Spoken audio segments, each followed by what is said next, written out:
मैं मुड़ना चाहूंगा मत्ती इसके 11वें अध्याय में, उसका 6वां वचन।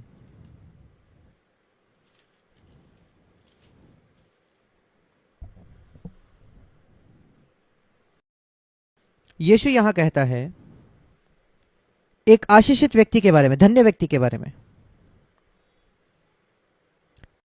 मत्ती 5 में कई बार लिखा है कि धन्य है वे जो पहाड़ी उपदेश में, धन्य है वे जो आत्मा में दीन है, जो धर्म के भूखे और प्यासे हैं, और ऐसी कई बातें।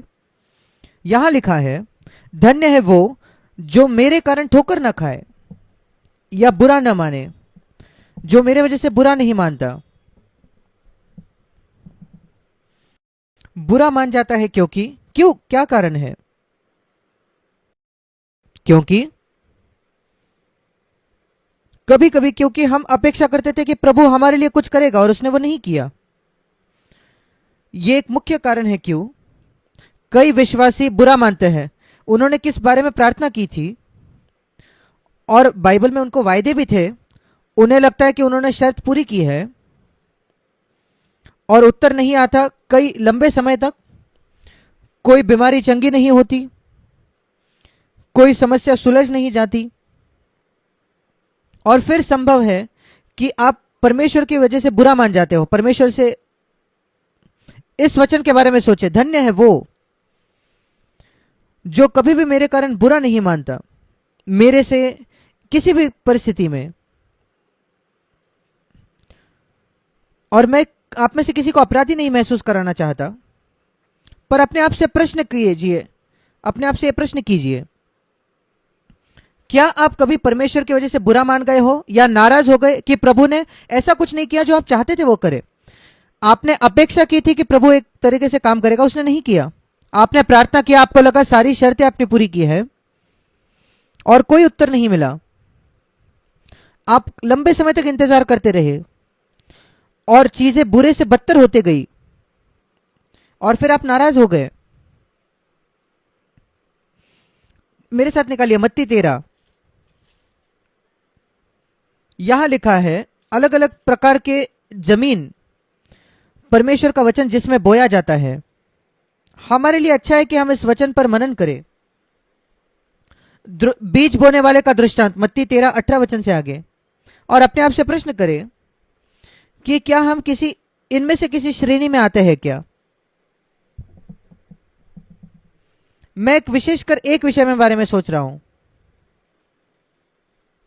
20 वचन, जिस पर बीज गिरी पथरीली भूमि पर जहां बोया गया, वो वचन सुनता है और तुरंत आनंद के साथ मान लेता है।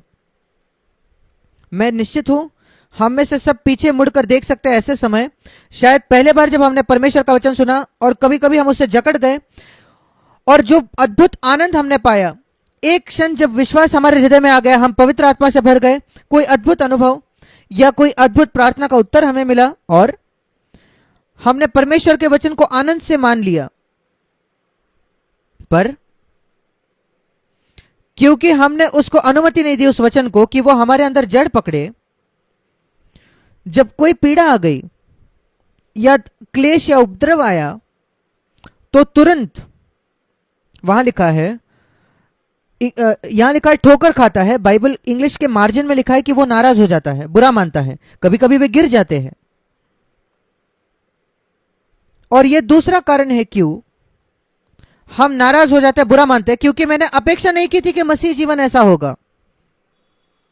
मुझे लगा मसीह जीवन बहुत अलग होगा। और यहां लिखा है यीशु, खुद यीशु के बारे में, जब वो नासरत में गया, जो उसका घर था, जहां उसका शहर था, वो 57 वचन में उन्होंने उसकी वजह से ठोकर खाई या बुरा माना या नाराज हो गए। अपने ही शहर में 57 वचन, मत्ती 13:57। और वो इसलिए क्योंकि उसने वहां कोई चमत्कार नहीं किए। उन्होंने अपेक्षा की कि वो चमत्कार करेगा और वे नाराज हो गए। केवल नासरत में नहीं, 2000 वर्षों पहले यह संभव है कि आप में से कुछ भी,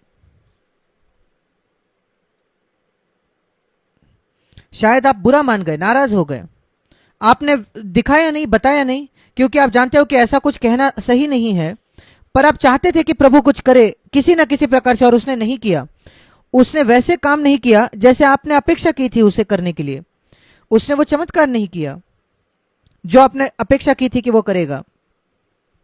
और इसके बजाय कि आप कहे कि प्रभु मैं तेरे सामने अपना सिर झुकाता हूं, मैं एक पापी हूं जो अनुग्रह के द्वारा उद्धार पाया है और केवल नर्क के मैं योग्य हूं, ये बहुत कुछ निर्भर होता है हम ये पहचानना कि हम किस बात के योग्य या लायक है। मैं समझता हूं कई विश्वासियों के साथ, जब वो कुछ समय के लिए विश्वासी रहते हैं और विश्वास योग्य होते हैं, कलीसिया जाते हैं, पाप से दूर रहते हैं, और ये सारी अच्छी बातें, कुछ समय बाद किसी ना किसी तरीके से हमें लगने लगता है कि अब हम किसी के लायक, किसी के योग्य बन गए हैं, किसी चीज के हम विश्वास योग्य रहे हैं, हम अच्छे रहे हैं, हमने पाप पर जय पाया है, हमने इसको छोड़ दिया, वो छोड़ दिया, ये आदत छोड़ दी, हम प्रभु का काम कर रहे हैं, हमने त्याग किया है, अब हम किसी चीज के योग्य हैं। मैं विश्वास करना चाहता हूं मेरे जीवन भर कि इकलौती चीज जिसके मैं योग्य हूं वो है नर्क। मेरा जीवन एक बहुत खुशहाल जीवन रहा है, मैं ईमानदारी से कहना चाहता हूं, मैं एक बहुत खुश व्यक्ति हूं, खुश मसीह। जब मुझे लगता था कि मैं किसी के योग्य हूं परमेश्वर से पाने के लिए, तब मैं खुश नहीं था कोई अच्छी वस्तु, पर अब मैं एक बहुत खुश व्यक्ति बन गया हूं जब मैंने ये जाना अगर परमेश्वर मुझे वो देता जिसके मैं लायक था तो वो केवल नर्क होता। मैं नहीं जानता आप में से सब लोग इस पर विश्वास करते हो या नहीं। मैं जानता हूं कि शुरुआत में आप विश्वास करते थे जब आपका नया जन्म हुआ था, पर कुछ वर्षों बाद विश्वास योग्यता के, क्या आप अब भी उस पर विश्वास करते हो? मैं अब भी विश्वास करता हूं, इसलिए मेरा जीवन बहुत खुश है। मेरे एक भी शिकायत नहीं है परमेश्वर के खिलाफ, कोई भी प्रार्थना जिसका उत्तर नहीं मिला, या कुछ वैसे नहीं हुआ जो मैं चाहता था जैसे होगा। मेरे पास कोई शिकायत नहीं है किसी ने मुझसे कैसा बर्ताव किया। मैंने नहीं कहा कि परमेश्वर ने उससे क्यों ऐसा बर्ताव नहीं किया जब वो मुझे धोखा दे रहा था या मेरे खिलाफ ये कर रहा था और मैं विश्वास योग्य था। नहीं नहीं, मैं बिल्कुल निराश नहीं हूं। मैं आपको ले जाना चाहता हूं एक ऐसे जीवन में जहां आप कभी भी परमेश्वर की वजह से नाराज नहीं होगे, बुरा नहीं मानोगे, कभी निराश नहीं होगे। अपने पूरे मसीह जीवन में हर दिन एक ऐसा होगा जैसे लिखा है, अवर्णनीय आनंद और महिमा से भरपूर। क्या आप उस वचन को जानते हो? मैं आपको दिखाना चाहता हूं, यह एक अद्भुत वचन है। अगर आप नहीं जानते तो वो है पहला पत्रस और उसका पहला अध्याय। पहला पत्रस उसका पहला अध्याय,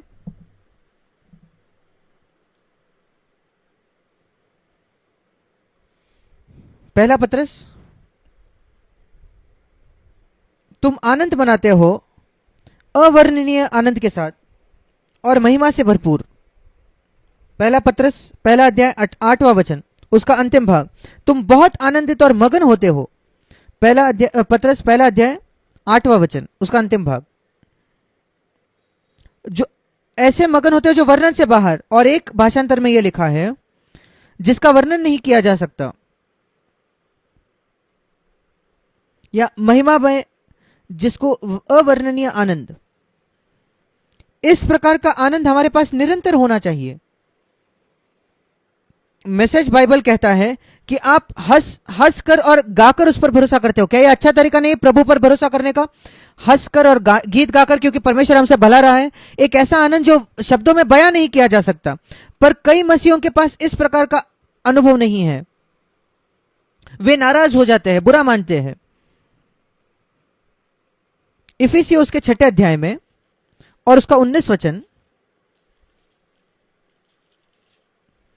पौलुस वर्णन करता है सुसमाचार का इस प्रकार से। वो कहता है, मैं चाहता हूं कि आप मेरे लिए प्रार्थना करो जैसे मैं प्रचार करूं और जैसे मैं लोगों को समझाता हूं। इफिसियों 6:19, मेरे लिए भी प्रार्थना करें कि मेरे पास बोलने के समय ऐसा प्रबल वचन दिया जाए जब मैं बात करूं तब, कि मैं साहस के साथ क्या बताऊं लोगों को सुसमाचार का भेद। क्या आप विश्वास करते हो सुसमाचार के विषय में कोई भेद है, कोई रहस्य है, या आपको लगता है कि सुसमाचार बड़ा आसान है? कई मसीहियों ने सोचा है सुसमाचार बड़ी आसान बात है, आप एक पापी हो, यीशु आपके लिए मरा, उसको अपना उद्धार करता स्वीकार करो और सब कुछ ठीक है। पर पौलुस एक इस्तेमाल करता है शब्द का, वो कहता है सुसमाचार का भेद, सुसमाचार का रहस्य। क्या आपने उसको देखा है, सुसमाचार का रहस्य? सुसमाचार अच्छी खबर है, पर उस अच्छी खबर के बारे में एक रहस्य है। यह नहीं कि इंग्लिश की अच्छी खबर है वो केवल, और वो इसलिए क्योंकि हम सोचते हैं कि परमेश्वर हमारे जैसा है, कि वो हमारे जैसा सोचता है, और परमेश्वर ने वैसे चीजों को करना चाहिए जैसे हम सोचते हैं कि कोई एक परमेश्वर ऐसा करता, जैसे परमेश्वर को से प्रेम करने वाला आशीष पाता। पर परमेश्वर ऐसा नहीं है। एक बार परमेश्वर ने किसी से कहा, तुम सोचते हो मैं तुम्हारे जैसा हूं, पर मैं नहीं हूं।